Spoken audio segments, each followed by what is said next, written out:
Good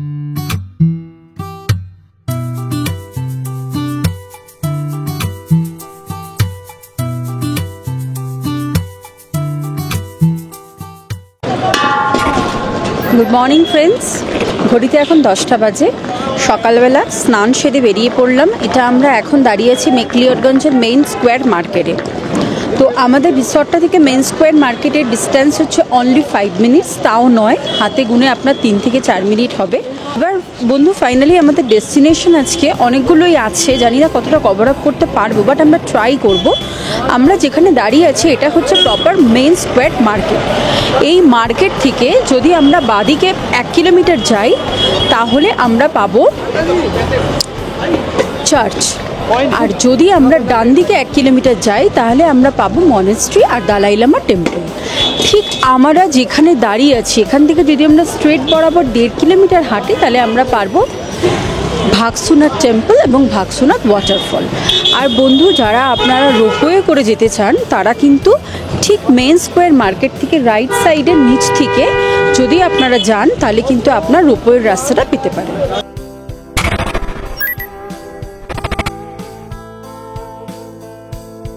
বন্ধুরা, তোমরা ভারতের বিভিন্ন প্রান্ত থেকে হিমাচল প্রদেশের সুন্দর পাহাড়ি শহর ম্যাকলিয়ডগঞ্জে পৌঁছাতে পারবে ফ্লাইটে, ট্রেনে কিংবা বাসে চড়ে।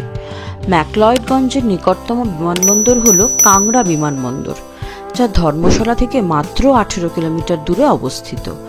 দিল্লি, চণ্ডীগড়, কলকাতা, মুম্বাই, বেঙ্গালুরু থেকে সরাসরি ফ্লাইটও পাওয়া যায়। বিমানবন্দর থেকে ট্যাক্সি বা ক্যাব ভাড়া করে সহজেই 30 থেকে 45 মিনিটে ম্যাকলয়েডগঞ্জ পৌঁছানো যায়। যদি কাংড়া এয়ারপোর্টে ফ্লাইট না পাওয়া যায় তাহলে চণ্ডীগড় বা দিল্লি বিমানবন্দরে নেবে সড়ক পথে যাতায়াত করতে পারো।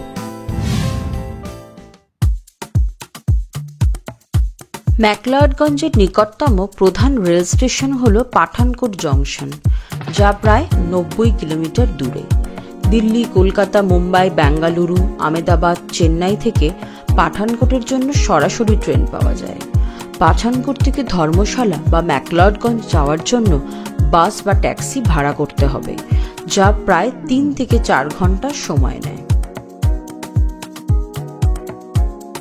ভারতের বিভিন্ন শহর থেকে এইচআরটিসি ও বেসরকারি ভলভো বাস পরিষেবা রয়েছে। দিল্লির কাশ্মীরি গেট আইএসবিটি থেকে সরাসরি এইচআরটিসি বা ভলভো নন এসি বা এসি বাস পাওয়া যায়, যা প্রায় 10 থেকে 12 ঘন্টা সময় নেয়। চণ্ডীগড় থেকে প্রায় 5 থেকে 6 ঘন্টার বাস যাত্রা। মানালি থেকে প্রায় 7 থেকে 8 ঘন্টার পথ। অমৃতসর থেকে প্রায় 6 ঘন্টা সময় লাগে। বাস স্ট্যান্ড থেকে ট্যাক্সি বা অটো নিয়ে তোমরা খুব সহজেই হোটেলে যেতে পারবে।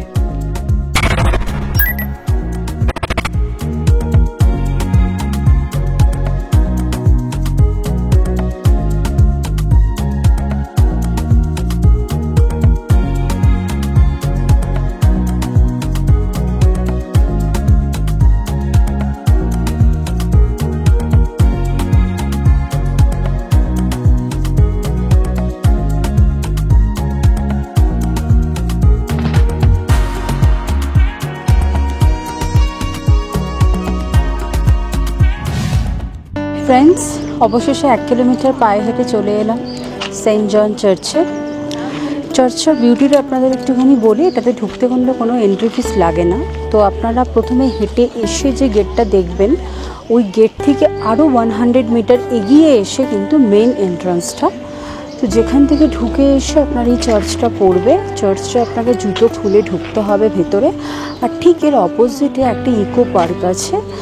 আমরা জানি না যে ইকো পার্কে ঢোকা যায় কিনা বা কোনো ফিজ লাগে কিনা, সেটা আমরা পরবর্তী ভিডিওতে আপনাদের দেখাবো। তো এই যে চার্চটা, এই চারদিকটাই যেরকম ন্যাচারাল পাইন গাছ তো ভর্তি রয়েছে, আর ভীষণ সুন্দর লাল রঙের শেড দিয়ে ঘেরা ছোট ছোট ফুলের গাছও আছে। এবং এর অপ্রাকৃতিক যে একটা ব্যাপার, একটা ন্যাচারাল যে বিউটি, এটা পুরো চার্চটাকে ঘিরেই রয়েছে। যে বিউটিটা আপনাদের সামনে এখন তুলে ধরবো। তো ফ্রেন্ডস, আপনারা দেখতে থাকুন কীরকম লাগলো চার্চের ভিডিওটা।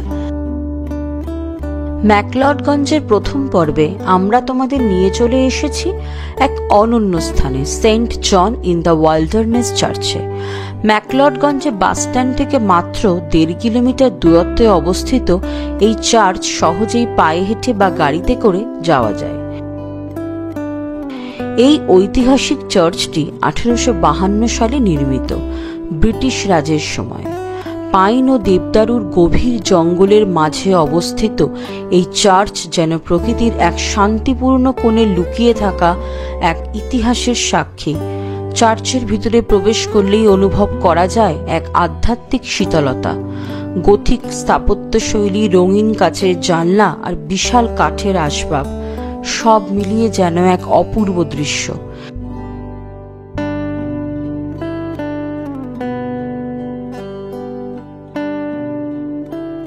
এই চার্চেই রয়েছে ব্রিটিশ ভারতের তৎকালীন ভাইসরয় লর্ড এলগিনের সমাধি। ইতিহাস প্রেমীদের জন্য এটি একটি গুরুত্বপূর্ণ দর্শনীয় স্থান। চার্চের চারপাশে সবুজ প্রকৃতি আর পাখির কুজন যেন এক প্রশান্তির পরিবেশ তৈরি করে। যারা ভিড় হট্টগোল থেকে দূরে থেকে এক নিরিবিলি জায়গা খুঁজছ, তাদের জন্য এটি একটি আদর্শ গন্তব্য।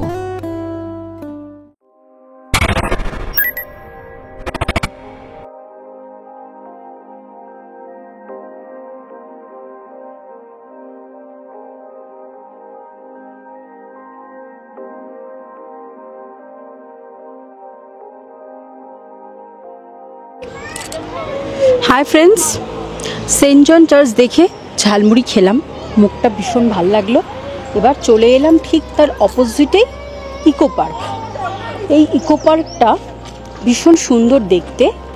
ইকো পার্কের এন্ট্রি ফিস হচ্ছে 25 টাকা করে ফর অ্যাডাল্ট, বাচ্চাদের জন্য 10 টাকা আর ফরেনার্সের জন্য 100 টাকা। একটা হাস্যকর বিষয় আপনাদের সাথে শেয়ার করি। কিছুক্ষণ আগে আমি যখন পার্কের বাইরে দাঁড়িয়েছিলাম, একজন ফরেনার একটা ইন্ডিয়ান উইমেনকে নিয়ে এসে বলছে, I am not foreigner, I am Indian, যাতে ওর ফিসটা 25 টাকা নেয়। তো আমার এত হাসি পেলো ঘটনাটা দেখে, তাই আপনাদেরকে বললাম আপনারা এই ভুলটা কিন্তু একদম করবেন না, কারণ ওরা দেখলে বুঝতে পারে কারা ফরেনার কারা ইন্ডিয়ান, বোঝা যায়। তো যাই হোক ফ্রেন্ডস, এলাম, এই পার্কটা ভীষণ সুন্দর। এখানে একটা খুব সুন্দর ঝুলন্ত দোলনা দেখতে পাচ্ছি, সবাই দেখছি ঝুলন্ত ব্রিজের ওপর দিয়ে হাঁটছে। আমরাও হাঁটবো, একটু এক্সপিরিয়েন্স গ্যাদার করব। একটা গাছের মতো, কৃত্রিম গাছের মধ্যে কতগুলো কৃত্রিম বার্ডস এরকম করে বসে রয়েছে, দেখতে অভূতপূর্ব লাগছে। আর দেখুন, একটা ন্যাচারাল ঝুলন্ত ব্রিজ এখানে রয়েছে, দেখতে খুব সুন্দর লাগছে। কশনে লেখা আছে only 3 to 4 persons on bridge at a time. একটা সময় 3 থেকে 4টে মানুষই ট্রাভেল করতে পারবে। এটাই তো ভয়ের বিষয়, কেউ পড়ে না যায়। ঠিক আছে, চলুন দেখা যাক, ঘুরে নিই, কীরকম কী অভিজ্ঞতা হয় আপনাদের সাথে শেয়ার করছি।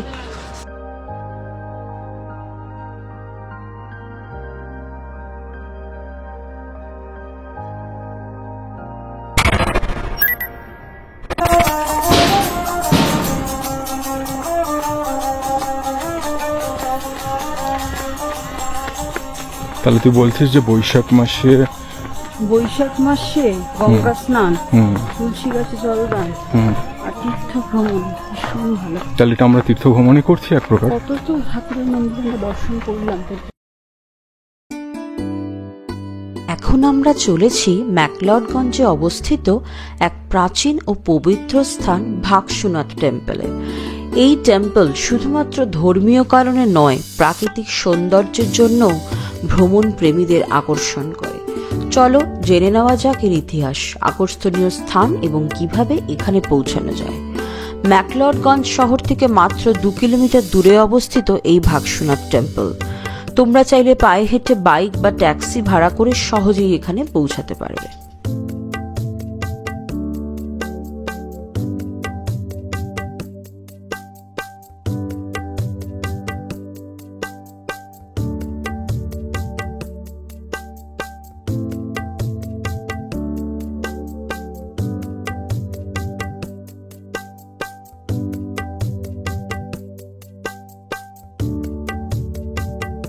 ভাগসুনাথ টেম্পল হিন্দু ধর্মের অন্যতম গুরুত্বপূর্ণ তীর্থস্থান, যা ভগবান শিবের প্রতি উৎসর্গীকৃত। কিংবদন্তি অনুযায়ী এই স্থানের সাথে নাগরাজা ও রাজা ভাগসুর এক বিশেষ কাহিনী জড়িত। কথিত আছে রাজা ভাগসু একবার জলদেবতাদের অভিশাপে আক্রান্ত হন এবং এই স্থানে এসে ভগবান শিবের আশীর্বাদে মুক্তি পান। সেই থেকে এটি একটি পবিত্র তীর্থস্থান হিসেবে পূজিত হয়ে আসছে। 5000 বছরের পুরনো এই মন্দিরে প্রতিদিন অসংখ্য ভক্ত আসেন প্রার্থনা করতে।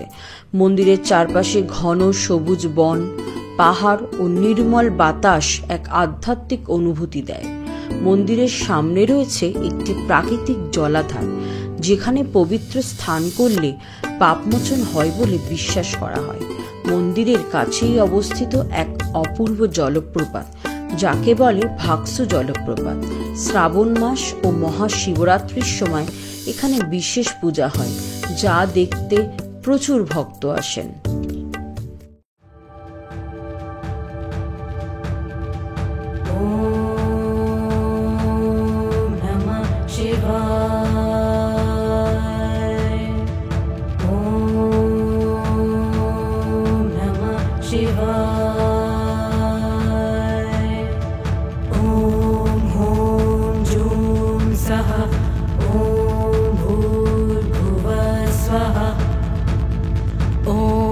त्र्यम्बकं यजामहे सुगन्धिं पुष्टिवर्धनम् उर्वारुकमिव बन्धनान् मृत्योर्मुक्षीयमामृतात्। ॐ त्र्यम्बकं यजामहे सुगन्धिं पुष्टिवर्धनम् उर्वारुकमिव बन्धनान् मृत्योर्मुक्षीयमामृतात्। ॐ नमः शिवाय। ॐ नमः शिवाय। ॐ नमः शिवाय। ॐ नमः शिवाय। नमः शिवाय। नमः शिवाय। ॐ त्र्यम्बकं यजामहे सुगन्धिं पुष्टिवर्धनम् उर्वारुकमिव बन्धनान् मृत्योर्मुक्षीयमामृतात्। ॐ त्र्यम्बकं यजामहे सुगन्धिं पुष्टिवर्धनम् उर्वारुकमिव बन्धनान् मृत्योर्मुक्षीयमामृतात्। सः भुवः ॐ सः नमः शिवाय। नमः शिवाय। नमः शिवाय। ॐ सः भुवः ॐ सः नमः शिवाय। नमः शिवाय। नमः शिवाय।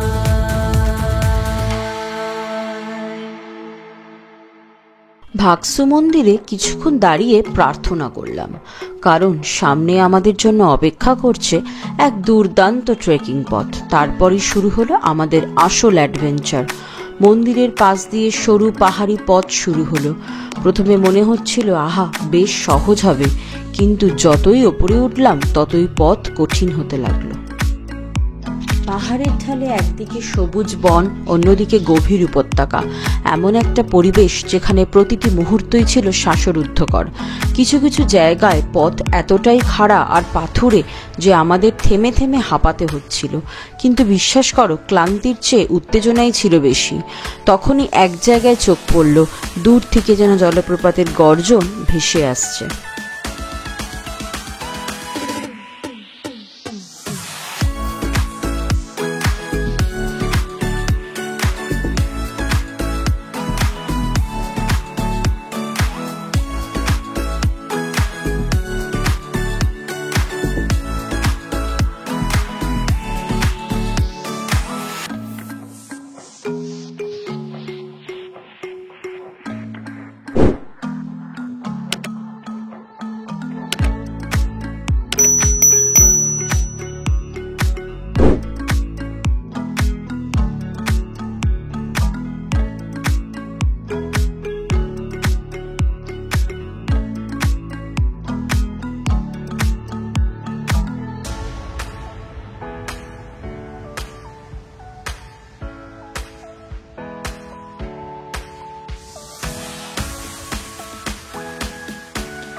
सर्वव्यापी तू प्रचंड महाकाय आदिशक्ती तू नरमुंड मालाधार तुझ्या विना जीवनास अर्थ साकार महाकाय तू सगुण निराकार ओम नमः शिवाय ओम नमः शिवाय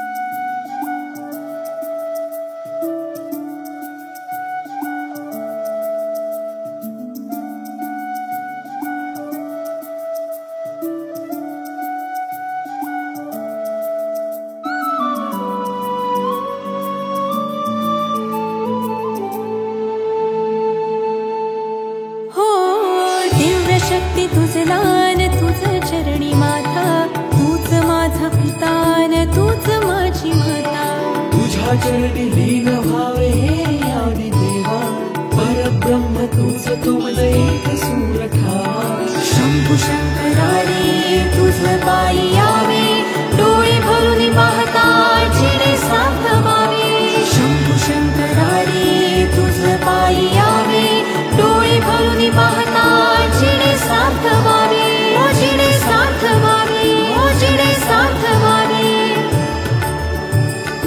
ओम नमः शिवाय ओम नमः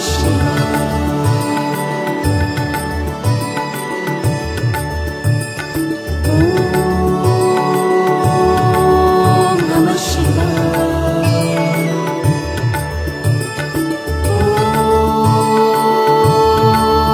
नमः शिवाय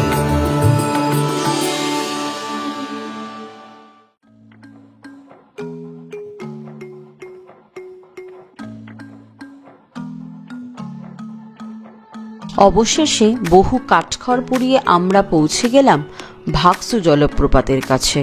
সামনে এক বিশাল পাথরের গা বেয়ে ধাপে ধাপে নেমে আসছে স্বচ্ছ ঠান্ডা জল, যা এতটাই ঠান্ডা যে আমরা হাত ডুবিয়েই শিউরে উঠলাম। অনেকে এখানে পা ভিজিয়ে রিফ্রেশ হচ্ছিল, কেউ কেউ আবার পুরোপুরি স্নান করে নিচ্ছিল। কিন্তু সবচেয়ে মজার ছিল ওই ঠান্ডা জলে গা ভিজিয়ে এক অদ্ভুত শান্তি পাওয়া যায়। অবশ্যই কিছু অসাধারণ ছবি আর ভিডিও তুলে নিলাম, কারণ এই মুহূর্তগুলোই ধরে রাখতে হবে। সবকিছু ঠিকঠাকই চলছিল, কিন্তু প্রকৃতি যেন আমাদের জন্য আরেকটি চমক রেখে দিয়েছিল।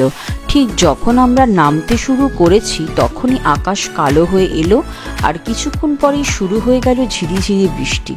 প্রথমে মনে হলো সামান্য বৃষ্টি, বেশ ভালোই লাগছে, কিন্তু কয়েক মিনিটের মধ্যেই সেই হালকা ফোঁটা রূপ নিল প্রবল ঝর্ণার মতো বর্ষণে। পাথুরের রাস্তা পিছল হয়ে গেল, আমাদের ট্রেকিংও শুষ্ক কাদায় ভিজে গেল। কেউ কেউ ছাতা খোলার চেষ্টা করছিল, কিন্তু পাহাড়ি বাতাস এতটাই জোরে বইছিল যে সেটাও প্রায় অসম্ভব হয়ে গেল।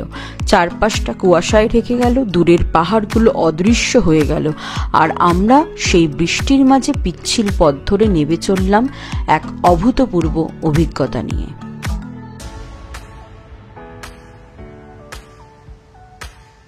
বন্ধুরা, এটি ছিল আমাদের ভাগসু জলপ্রপাতের ট্রেকের অভিজ্ঞতা। কেমন লাগলো তোমাদের কেউ যদি এখানে গিয়ে থাকো তাহলে কমেন্টে অবশ্যই জানিও। এই ধরনের রোমাঞ্চকর ট্রেকিং ভিডিও আরও পেতে লাইক, শেয়ার আর সাবস্ক্রাইব করো 7 কালার্স ব্লগে। বেল আইকনে টিপ দাও যাতে আমাদের পরবর্তী ভ্রমণ কাহিনী মিস না করো। নতুন গন্তব্যে দেখা হবে। ধন্যবাদ।